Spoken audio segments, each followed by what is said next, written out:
85 সালে একটি অনিয়মের প্রতিবাদ করে তৎকালীন মুক্তিযোদ্ধা সংসদের চেয়ারম্যান মরহুম জনাব জাকির খান চৌধুরী এবং প্রধান উপদেষ্টা হোসেন মোহাম্মদ এরশাদের বিরুদ্ধে একটা মামলা দিয়ে আমরা মহানগর কমিটির 11 জন সদস্য পদত্যাগ করেছিলাম।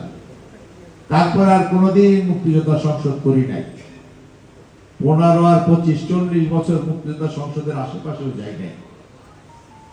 আজকে যিনি এই অনুষ্ঠানের প্রধান অতিথি, আমাদের সকলের সাহসের বাতিঘর, সততার পরীক্ষায় উত্তীর্ণ একজন মানুষ, 45 বছর পরে নয়ন জাহাঙ্গীর সাহেব মুক্তিযোদ্ধা সংসদের আহ্বায়কের দায়িত্ব নিয়েছেন।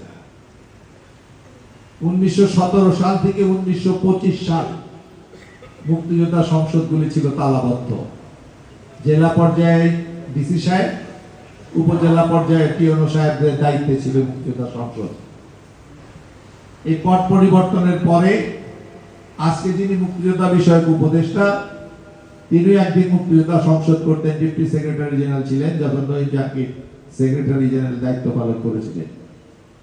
তিনি দায়িত্ব নেওয়ার পরেও দীর্ঘ 10 মাস প্রচেষ্টার পরে মুক্তিযোদ্ধা সংসদের তালা খুলে আজকে মুক্তিযোদ্ধা সংসদটা মুক্তিযোদ্ধাদের হাতে ন্যস্ত করা হয়েছে। এই জন্য কঠিন সংগ্রাম করতে হয়েছে আমলাতন্ত্রের বিরুদ্ধে।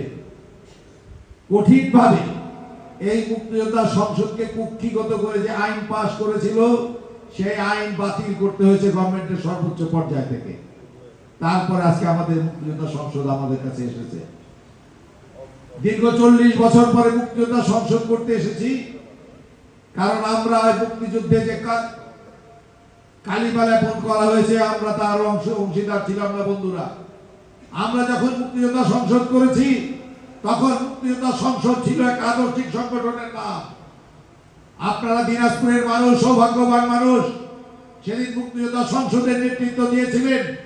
যুদ্ধকালীন এবং যুদ্ধের পরে সততার পরীক্ষায় উত্তীর্ণ সবচেয়ে সাহসী নিঃস্বার্থ মানুষ কাজী নুরুজ্জামান বীর উত্তম ছিল আপনাদের সেক্টর কমান্ডার।